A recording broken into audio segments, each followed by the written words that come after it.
اللہ تعالی عنہ کو اللہ کے نبی علیہ السلام نے دیا کہ اس کو محفوظ جگہ پہ رکھے، اس کو محفوظ جگہ پہ باہر گرا کے آئے تاکہ ایسا نہ ہو بے ادبی بھی نہ ہو اور کہیں کسی کو نظر بھی نہ آئے۔ لیکن انہوں نے کیا کیا، وہ باہر نکلے، کہتے ہیں میں نے دائیں میں دیکھا اللہ کے نبی علیہ السلام نے فرمایا کہ اس کو محفوظ کرنا ہے تو میں کیسے محفوظ کروں؟ انہوں نے کیا کیا، اس خون کو پی لیا، اس خون کو پیا اور واپس آ گئے۔ تو اللہ کے نبی علیہ السلام کی سمجھتے تھے یہ دیوانے ہیں، شاید کچھ ایسا نہ کیا ہو۔ جب واپس آئے اللہ کے نبی علیہ السلام نے پوچھا عبداللہ آپ نے اس خون کو کیسے محفوظ کیا؟ کہا اللہ کے نبی علیہ السلام میں باہر لے کے گیا، میں نے سوچا کہ میں کہاں محفوظ کروں، بے ادبی بھی نہ ہو اور محفوظ بھی ہو جائے۔ کہتے ہیں کہ میں ادھر ادھر دیکھا، مجھے ایسی کوئی جگہ نظر نہیں آئی محفوظ کرنے کی جہاں کسی کو نظر بھی نہ آئے، محفوظ بھی ہو جائے۔ میں نے اس کو پی لیا، میں نے سمجھا میں محفوظ بھی ہو گیا، کسی کو نظر بھی نہیں آئے گا اور اس کی بے ادبی بھی نہیں ہوگی۔ تو اللہ کے نبی علیہ السلام نے پھر کیا ارشاد فرمایا؟ نبی علیہ السلام نے ارشاد فرمایا تو نے ایسا کیوں کیا؟ کہا آپ کی محبت کی وجہ سے۔ اللہ کے نبی علیہ السلام نے ارشاد فرمایا جس جسم کے اندر میرا خون چلا گیا اس جسم پر بھی جہنم کی آگ حرام ہے۔ اتنا ان کے اندر نبی علیہ السلام کا عشق تھا کہ اللہ کے نبی علیہ السلام کے جسم کا نکلا ہوا خون بھی انہوں نے ضائع نہیں کیا۔ یہ عشق ہوتا ہے، یہ دین اسلام عشق سے آتا ہے، یہ اللہ والوں کی صحبت سے آتا ہے۔ معلومات تو کتابوں سے ملا کرتی ہیں لیکن جو دین آتا ہے وہ اللہ والوں کی صحبت سے آتا ہے۔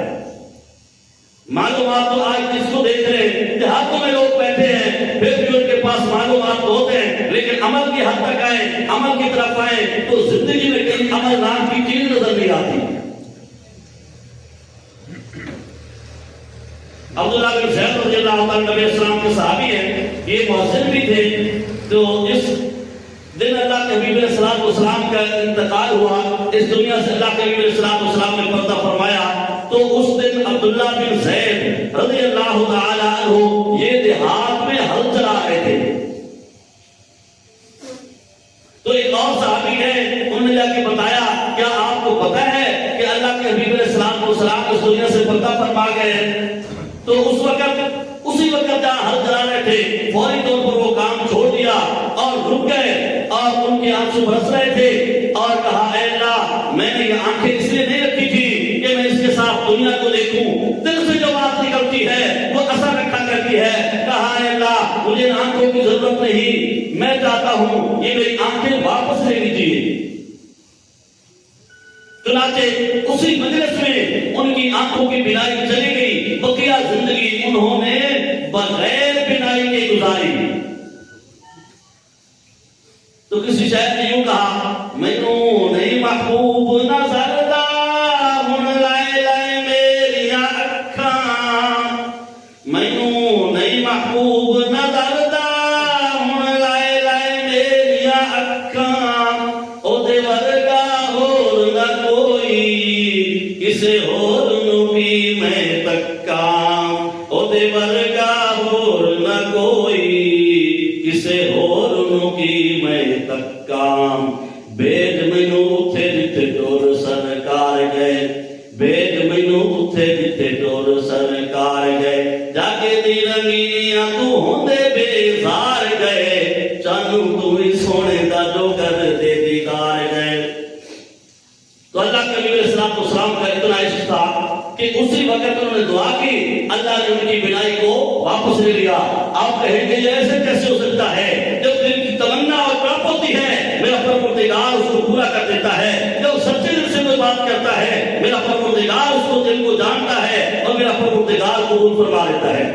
کہتے ہیں کہ ایک مرتبہ ایک یہودی نے کہا میرا جی چاہتا ہے کہ میں جا کے بیت اللہ کا طواف کروں، اور باقی چیونٹیاں ہنسنے لگی کہ یہ کیسے ممکن ہے کہ آپ کی یہ غلط فہمی ہے، یہ کیسی بات کرتی ہو؟ تو ایک کبوتر آیا، کبوتر کے پاؤں کے ساتھ وہ چپٹ گئی، کبوتر اڑا، کبوتر وہاں مکہ میں، تو یہ چیونٹی بھی وہاں مکہ میں پہنچ گئی۔ جب دل سے بات نکلتی ہے تو اللہ تعالیٰ اس کا انتظام بھی فرما دیتے ہیں۔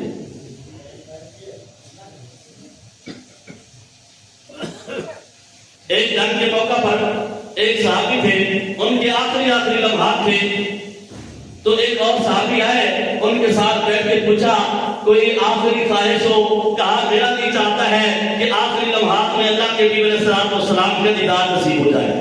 چنانچہ انہوں نے اس کو اٹھایا کندھے پر، اور جہاں نبی علیہ السلام تشریف فرما تھے اللہ کے نبی علیہ السلام کے سامنے آ کے رکھ دیا۔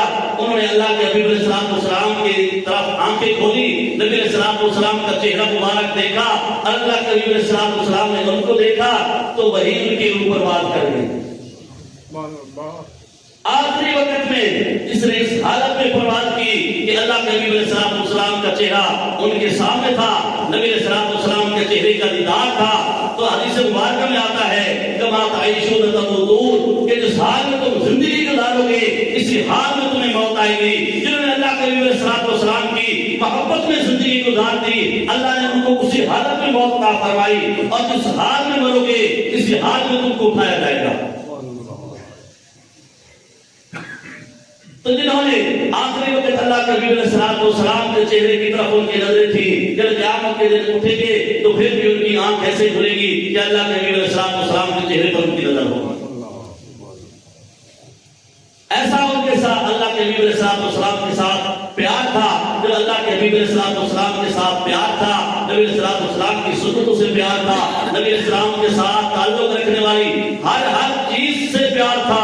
ہمارے اکابرین میں سے بزرگ تھے جو 6 میل دور سے اپنا جوتا بھی اتار دیتے کہ اللہ کے نبی علیہ السلام کے شہر میں داخل ہو رہا ہوں، ایسا نہ ہو کہیں ان گلیوں میں ان جگہوں میں کہ اللہ کے نبی علیہ السلام نے قدم لگائے ہوں اور میرے قدم اس کے اوپر جوتے سمیت آ جائیں، مجھ سے یہ برداشت نہیں ہو سکتا۔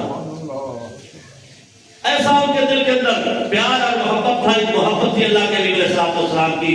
اس لیے اللہ کے نبی علیہ السلام نے ارشاد فرمایا المرء مع من احب، انسان قیامت کے دن اسی کے ساتھ ہوگا جس کے ساتھ اس کو محبت ہوگی۔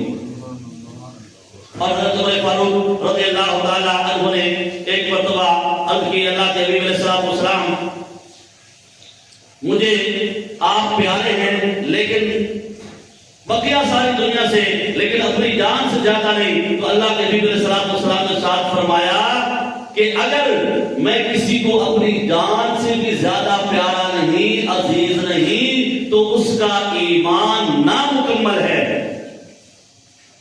تو حضرت عمر فاروق رضی اللہ تعالیٰ عنہ کہنے لگے الان اے اللہ کے نبی علیہ السلام، ابھی میں اپنی جان سے بھی زیادہ آپ سے پیار کرتا ہوں۔ نبی علیہ السلام نے ارشاد فرمایا کہ اگر اپنی جان سے بھی بڑھ کر آپ زیادہ محبت کرتے ہیں تو پھر آپ پکے مومن ہیں۔